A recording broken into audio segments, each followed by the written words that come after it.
Hi everybody, I am going to give you a little walkthrough of one of my gardens that I have been working on for years. My whole goal with it was to make it kind of like that English garden type butterfly garden with some of my favorite flowers. That includes the purple coneflower, the black-eyed Susans, daisies. I have some bee balm in there. I get lots of fun bumblebees, butterflies, lots of flying type insects that like the pollen. It's just so pretty. It's over the years has kind of naturally spread, and I'm letting it just naturally spread because that's what I like about this garden. And I know some people say it just looks like a hot mess, but it's exactly what I want it to be. So I'm going to walk you through and let you take a look at what I've done. Now this is a kind of a narrow strip. It's about 3 foot wide strip on the edge of our property, but it's spreading so pretty. I just like how it is looking. When I originally planted this garden, I only had probably 2 or 3 plants of the black-eyed Susan and coneflowers and daisies. And each year these plants do die off, but the seeds I leave. So once these flower heads kind of die, I let them die and the seeds fall off into the garden and naturally spread themselves.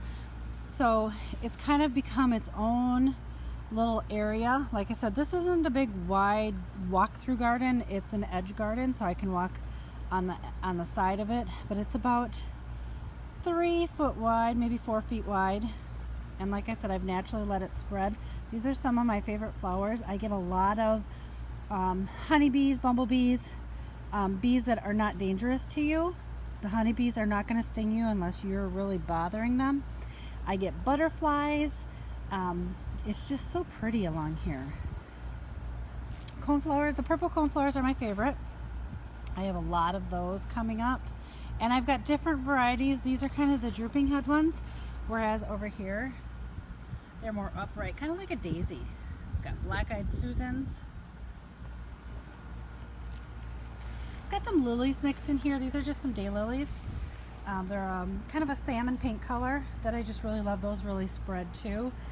Some of these I have dug up sections and moved them to other flower beds, but in this area I'm kind of letting them spread, except for the lilies. I do dig some of those up because they don't spread.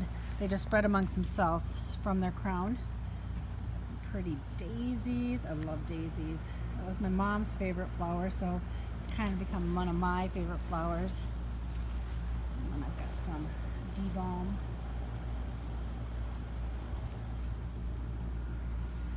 So that's my little flower garden. It's about 20 feet long, 3 to 4 feet wide along the edge of my property, between my property and the neighbors, so it gives us a break. But it is just turning out so pretty. Like I said, I've had this for quite a few years, maybe 10 years. It's really been spreading.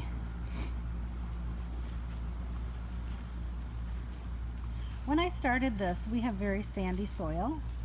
When I started this flower bed, because I did it right on the grass property line, I did something that they call newspaper layering. They call it kind of lasagna gardening too, where I laid down layers of newspaper and dirt to kill the grass underneath. Then you're able to plant flowers. So it was a great way to break the soil up. So check out lasagna gardening.